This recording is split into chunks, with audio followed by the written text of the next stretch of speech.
فتحنا تعليم والتعلم والإفادة والاستفادة والنفع والانتفاع إلى أرواح والدين ولكم وواتنا وواتكم ووات المسلمين خصوصا الله الحبيب عبد الله بن الحداد ومن عمر هذا المسجد وعبد الله في سابقا ولاحقا الله تغشى المغفرة وبركاتهم وأسرار منبرهم إلى حضرة النبي محمد صلى الله عليه وسلم. الفاتحة.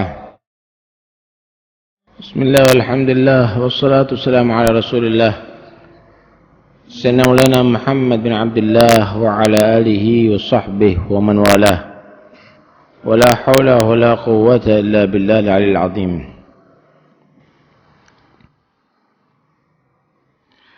Wa'alaika, dan hendaknya kamu bihamli, bertanggung jawab atau memerintahkan kulli man laka alai wilayah, setiap orang yang dalam kekuasaan kamu, yang dia patuh kepada kamu, yang wajib nurut kepadamu, min waladin, daripada anakkah, wa zaujatin, istri, wa mamlukin, budak sahaya, hamba sahaya, mungkin pegawai juga karena harus patuh kepada juragan. Kamu perintahkan ala fi'lis sholawat, untuk mengerjakan sholat al-maktubah yang wajib. Jadi mereka tanggung jawab kamu untuk kamu perintahkan dia mengerjakan sholat wajib. Karena yang jelas keluarga kita khususnya itu adalah tanggung jawab kita. Kullukum ra'in wa kullukum mas'ulun an ra'iyatih. Setiap kamu tadi itu adalah pengembala dan semua harus bertanggung jawab atas domba-domba gembalanya. Kalau misalnya kamu saya tugaskan untuk menggembala 10 kambing, maka jangan ada satupun yang hilang. Itu tugasnya kamu menjaga dan merawat 10 kambing tadi itu. Kamu punya keluarga, punya anak, punya istri. Kamu dikasih oleh Allah pekerjaan yang maju. Ada pegawai-pegawai yang bekerja kepada kamu. Itu ibarat gembala kamu. Kamu pengembalanya. Kamu harus bertanggung jawab di hadapan Allah atas pendidikan anak kamu, perbuatan anak kamu. Wa kullukum mas'ulun an ra'iyatih. Karena itu jangan sampai satu pun ternyata ada yang menyalahi aturan Allah, ajaran Allah subhanahu wa ta'ala. Allah subhanahu wa ta'ala berfirman dalam Al-Quran, ya ayyuhalladzina amanu qu anfusakum wa ahlikum nara.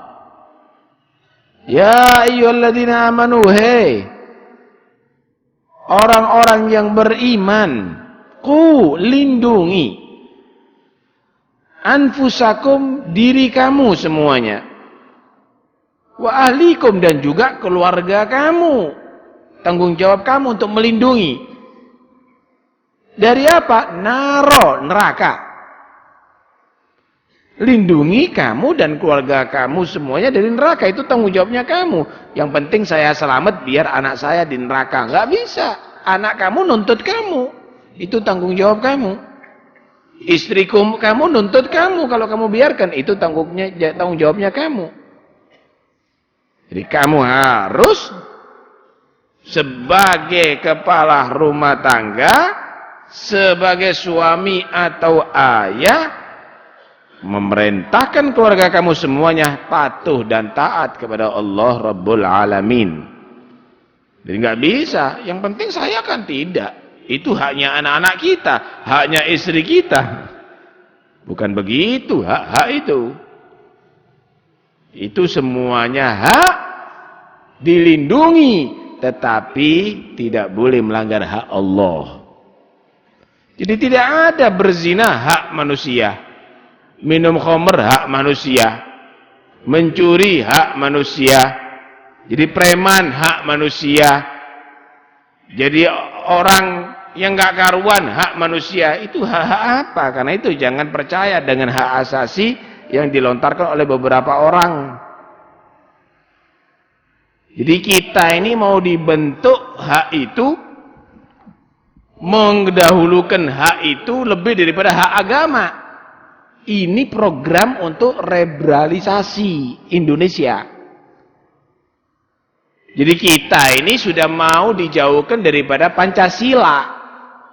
Karena itu hak. Yang dicontoh di kiblat Amerika. Tuh Amerika, bagaimana melindungi hak asasi. Sana pemerintahannya itu adalah liberal. Karena itu zina hak lebih didahulukan. Bukan agama yang lebih didahulukan. Mau berbuat apapun itu haknya mereka. Bukan agama yang didahulukan. Nggak punya Pancasila. Tapi kalau kita orang Indonesia itu punya Pancasila. Sila pertama ketuhanan yang Maha Esa. Hak itu semuanya dilindungi asal tetap menjadi Pancasilais. Orang yang berdasarkan Pancasila, yaitu berketuhanan.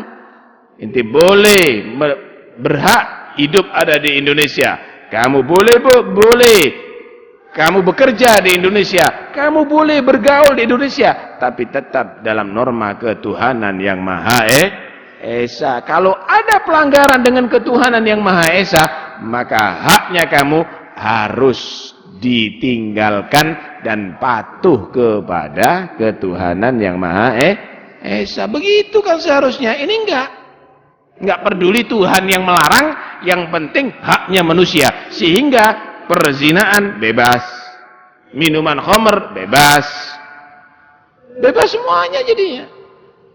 Kita mau diliberalkan, jadi Pancasilanya mau ditinggalkan. Begitu, ini program. Karena itu orang Indonesia harus paham, harus tetap sebagaimana pendahulu-pendahulunya, yaitu mengedepankan ketuhanan yang Maha Esa. Begitu. Nah, kita di dalam mendidik anak, jangan dikatakan haknya anak meninggalkan sholat. Lah ini kan bahaya ini kalau begitu.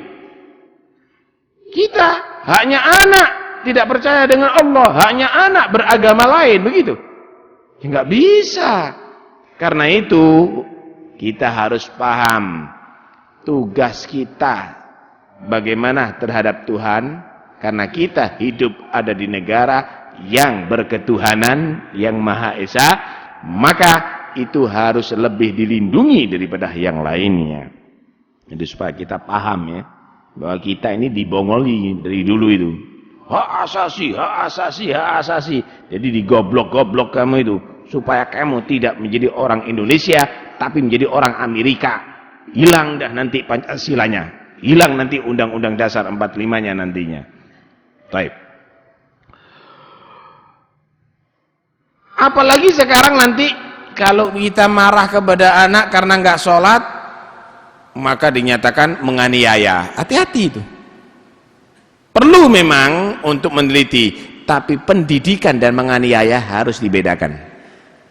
Pendidikan dan menganiaya harus dibedakan. Karena itu di sini menyatakan wajib bagi yang mempunyai wewenang, baik itu di rumah tangga seperti ayah, baik itu juragan seperti di pabrik, direktur seperti di pabrik, wajib untuk memerintahkan bawahannya sholat wajib.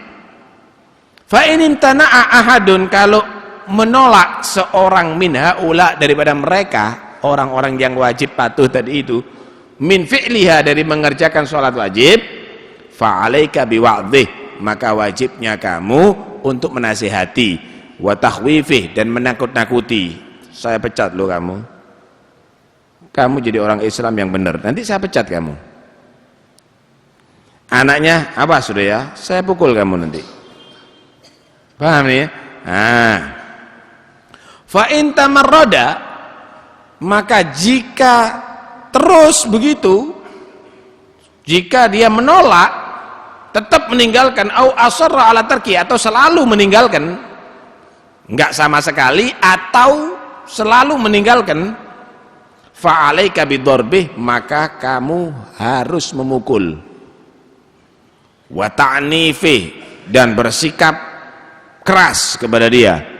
Ya bukan dibanting, dibelai, bukan, dipukul keras, tapi sifatnya mendidik.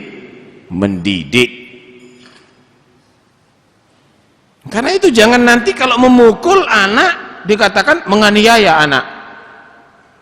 Yang penting pukulan tadi itu pukulan pendidikan, kecuali kalau digasak petil kepalanya, itu menganiaya. Cocok kita dipukul dengan batu kepalanya, dicongkel matanya misalnya, itu baru. Tapi kalau dipukul kakinya, itu pendidikan, nggak ada masalah. Kalau diconyok rokok, itu penganiayaan. Jadi kita harus bisa mana mendidik, mana tidak. Jewer masuk penjara, model nggak ini? Hati. Karena itu jangan mau terpengaruh yang model begitu. Kita ini harus paham bahwa ada pendidikan sifatnya, ada penganiayaan. Itu harus dibedakan. Itu harus dibedakan. Fa in imtana'a, maka jika tetap menolak, walam yanzajir, dan dia tidak jerah, tetap meninggalkan sholat, padahal udah dikasar, udah dipukul, walam yanzajir an tarki, tidak jerah daripada meninggalkan sholat, fa alaika bimuqata'atihi, putus hubungan.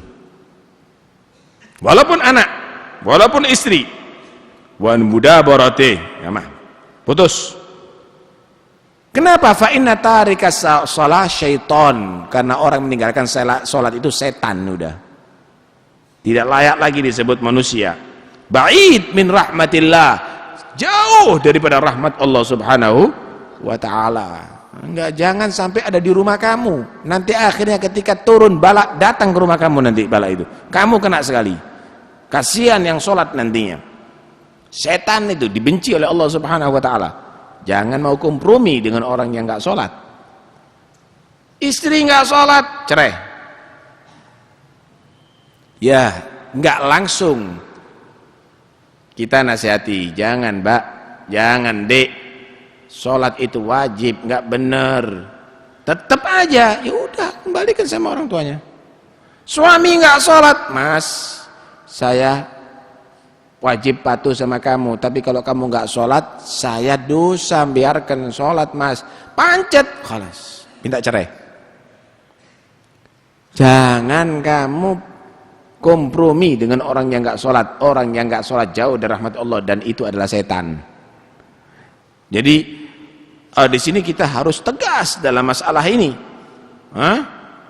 Harus tegas, daripada nantinya harus bertanggung jawab di hadapan Allah Subhanahu wa ta'ala. Muta'arridun li ghadabi wa la'natih. Orang yang meninggalkan sholat itu berarti telah mendaftarkan dirinya li ghadabi, untuk mendapatkan murka Allah, wa la'natih, dan laknatnya Allah.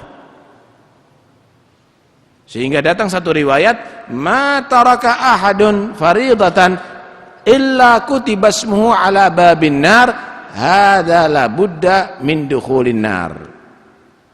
Tidak ada seorang pun meninggalkan satu kewajiban sholat kecuali namanya udah dicatat ada di pintu neraka. Ini harus merasakan adab neraka. Jangan main-main, ini urusannya adalah urusan antara surga dan neraka, selamat dan celaka. Tahrumu mu'alatuh wa tajibu mu'adatuh, haram kita mau berbaik-baikan dengan orang yang meninggalkan sholat. Wajib memutus hubungan dengan orang yang meninggalkan sholat. Duit diambil 1 juta, mendelik mata nih, marah, nggak mau berhubungan. Tapi kalau nggak sholat tertawa. Jangan, urusannya lain ini. Ini semuanya wajib ala kulli muslim, baik semua orang muslim sebetulnya. Semua orang muslim wajib, nggak boleh kompromi. Baikot orang yang nggak sholat. Ini orang nggak sholat, jualan, misalnya dia jualan, dia nggak sholat, nggak usah beli makannya dia. Cari jualnya orang yang sholat, tapi enakan yang situ. Enak tapi kamu dosa. Itu aja. Nggak enak, pokoknya warak, gitu loh. Artinya perbuatan yang demikian ini harus serius.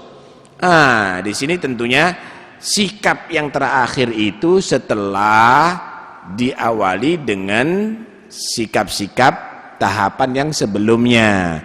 Kalau nggak bisa, harapan dia jadi orang yang mengerjakan sholat, putus hubungan. Biar berkah hidup ini, biar selamat kita. Wa kaifala, bagaimana tidak? Dengarkan Rasulullah bersabda, waqad qala Rasulullah, telah bersabda Rasulullah SAW, al-ahdul ladzi bainana wa bainahum as-shalah. Perbedaan kita dengan mereka orang-orang musyrik, dengan orang-orang kafir, itu adalah sholat. Faman tarakaha faqad asyrak. Karena itu barang siapa yang meninggalkan sholat benar-benar telah melakukan kesyirikan. Artinya dalam riwayat faqad kafar, benar-benar telah melakukan kekufuran. Ini gambarannya, apa bedanya kita dengan Nasoro, dengan Yahudi, dengan Konghucu, dengan Buddha, dengan Hindu, dengan yang lainnya? Apa bedanya?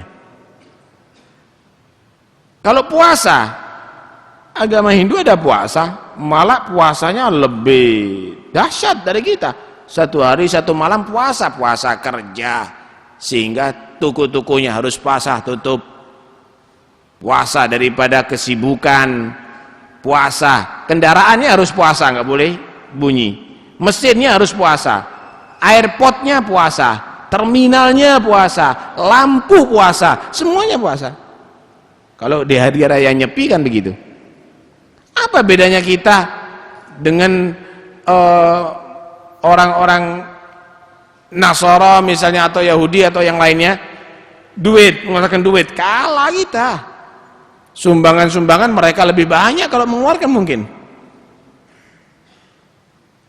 Apa karena ibadah-ibadah yang lainnya? Juga tidak. Bedanya sholat, mereka nggak punya sholat 5 waktu. Agama selain Islam nggak punya sholat 5 waktu. Karena itu yang tidak sholat itu berarti telah melakukan kekufuran. Sebagian ulama menyatakan faqad kafar itu jahidan, karena mengingkari kewajibannya.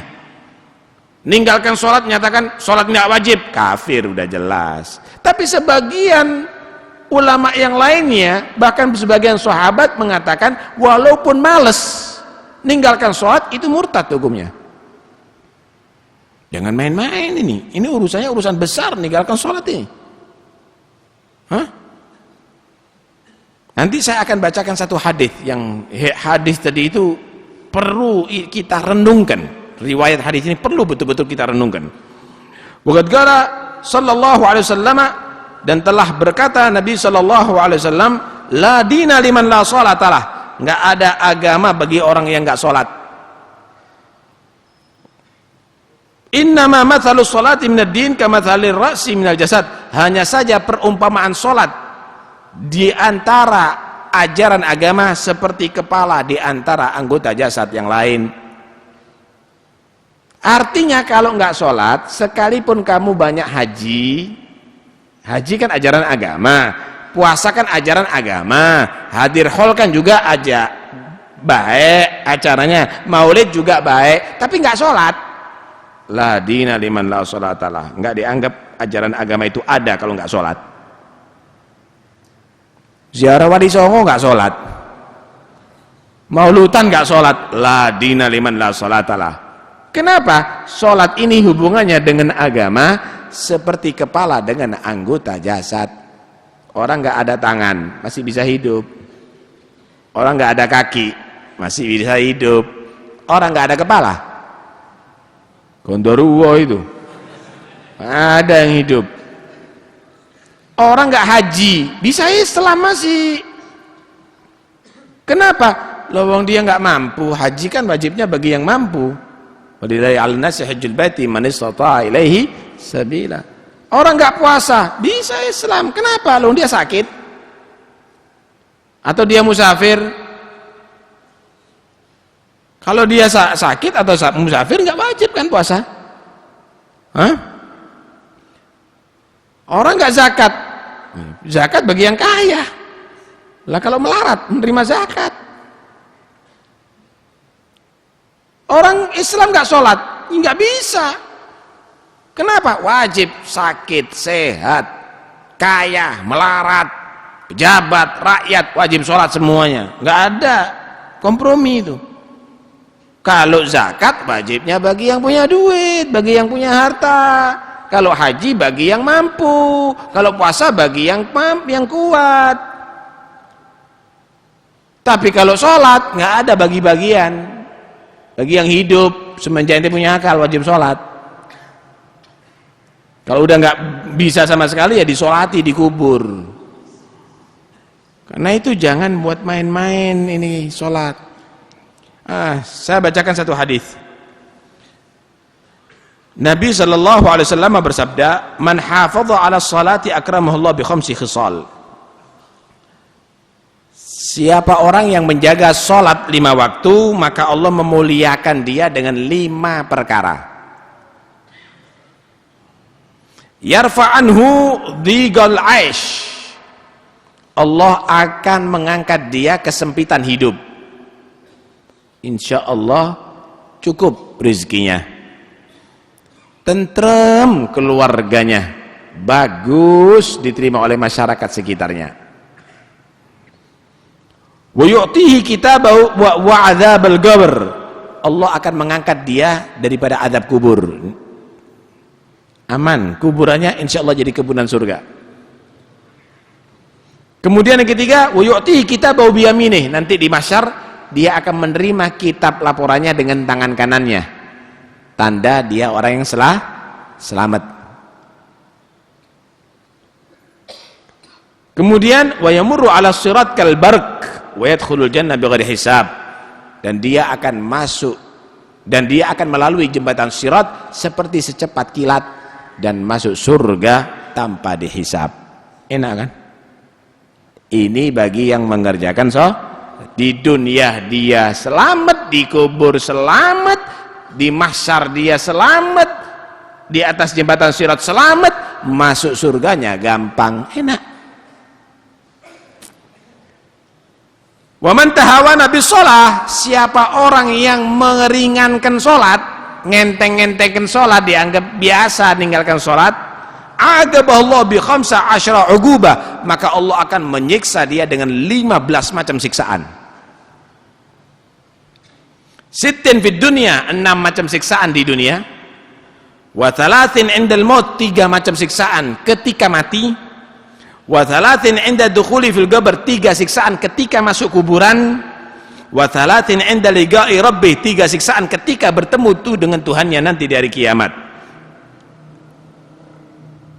Diperinci sekarang. Fa ammal lawati fid dunya, adapun 6 siksaan yang ada di dunia. Fal ula tunza'ul barakah min umri, akan dicabut berkah daripada umurnya. Gimana berkah dari umurnya? Ruwet terus, nggak terasa umurnya, tuwek tuas, urusan terus, nggak berkah umurnya.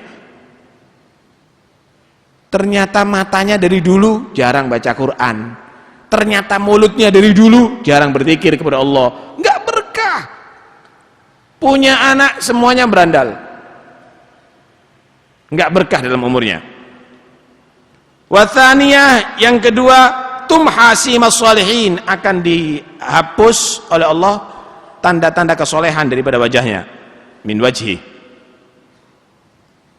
Wa tsalitsah, yang ketiga, kullu amalin ya'maluhu la yu'ajirullah alaih, semua amalnya tidak dikasih pahala oleh Allah. Amalnya dia haji umrohnya, kalau nggak sholat nggak dapat pahala haji umroh. Sedekahnya, puasanya, haulnya, maulidnya nanti nggak akan dapat pahala karena nggak sholat dia. Nah itu yang benar, jangan gara-gara acara-acara begitu akhirnya nggak sholat inti. Warabi'ah, yang keempat, la yurfa' lahu du'a ila sama, doanya nggak diangkat ke langit, artinya nggak diterima oleh Allah. Doanya nggak diterima oleh Allah. Wal khamisah, laisa lahu haddun fi du'a'i shalihin, yang kelima, dia tidak punya bagian doa orang soleh. setiap saatnya kan ada doa assalamualaikum wa ala ibadillahis sholihin. Nanti ada doa Allahumma ighfir lil mu'minin wal mu'minat, Allahumma ihfadzil Islam wal muslimin. Ini tidak dianggap orang-orang soleh ini. Nggak dapat bagian dia. Semua dapat ampunan, dia tidak diampuni oleh Allah. Semua dapat rahmat, dia nggak dapat rahmat. Kenapa? Nggak termasuk golongan itu. Wasadisa yang keenam, takhruju ruhuhu bi ghairi iman, keluar ruhnya artinya mati tanpa bawa iman, su'ul khotimah. Ini di dunia ini. Wa ammal lati tusibu 'indal maut, adapun siksa yang datang kepada orang yang meninggalkan salat ketika mati dalam keadaan sakarat, fal ula an yamuta dzalilan, matinya mati hina. Tahu mati hina? Mati hina mungkin tertuduh atau mungkin lagi melakukan perbuatan yang jelek. Mungkin matinya tadi itu ada di tempat pelacuran. Mungkin matinya karena overdosis. Matinya hina. A'udzubillah. Wa tsaniya an yamuta jai'an, matinya dalam keadaan kelaparan. Mungkin dia tidak ada makanan sama sekali atau enggak dikasih makan beberapa hari, sulit. Wa tsaniya an yamuta atshanan, matinya dalam keadaan kehausan. Sampai dikatakan di sini, walau sugiya biharad dunya maruya, seandainya orang yang meninggalkan sholat itu mati untuk menghilangkan rasa hausnya itu, dia dicekoki air satu laut, tetap dia tadi itu tidak akan merasa seger, tetap kehausan. Kenapa? Itu kehausan bukan karena air, itu lapar bukan karena makanan, tapi azab dari Allah Subhanahu wa ta'ala. Jadi haus dan lapar azab, bukan haus dan lapar karena nggak makan atau nggak minum. Wa ammal lati tusibu fil qabr, adapun yang menimpa kepada orang meninggalkan salat kalau di dalam kubur, fal ula yudayyigullahu alaihi al-qabr hatta takhtalifa adla'uh, Allah akan menyempitkan kuburannya, dihimpit di kuburannya sehingga tulang-tulang rusuknya berseberangan, yang kanan masuk kiri, yang kiri masuk kanan, mepet betul. Wa tsaniya yugadu alaihi fi qabrihi yatagallabu 'alal jamar lailan wa naharan, akan dihidupkan api di bumi, dipanggang siang dan malam di atas api. Wa tsalitsa yusallatu alaihi fi qabrihi thu'ban ismu syuja' al-agra yadribuhu ala tadyi'is salawat wa yastaghriqu ta'dhibahu bimigdar awqatis salawat. Allah menyediakan satu ular yang sangat besar yang disebut Thu'ban al-Agra. Dia akan menyiksa di kuburnya kepada orang meninggalkan sholat menurut waktu sholat yang ia tinggalkan.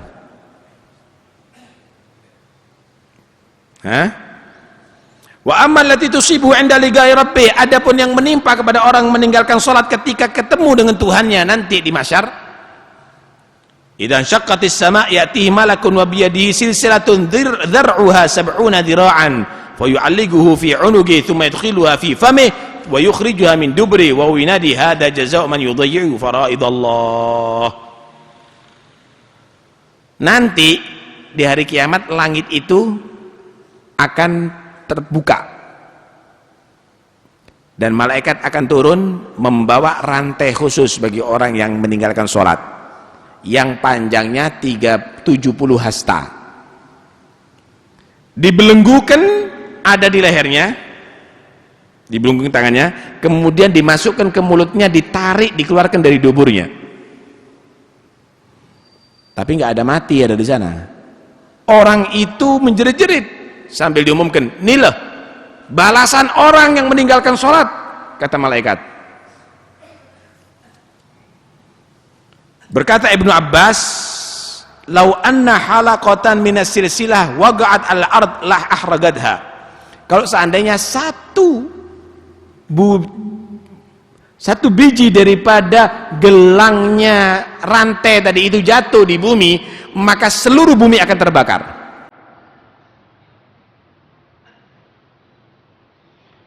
Yang kedua, La yandurullah ilaih, Allah enggak akan melihat dia. Artinya enggak tidak dapat perhatian Allah dan tidak dapat rahmat Allah. Wa tsalitsah, yang ketiga, la yuzakkihi wa lahu adzabun alim. Allah tidak mengampuni dia dan Allah menyiksa dengan siksa yang penuh, siksa yang sangat menyakitkan. Karena itu jangan main-main untuk urusan ini.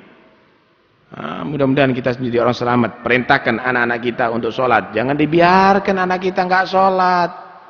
Anak kita enggak kerja, marah kita. Anak kita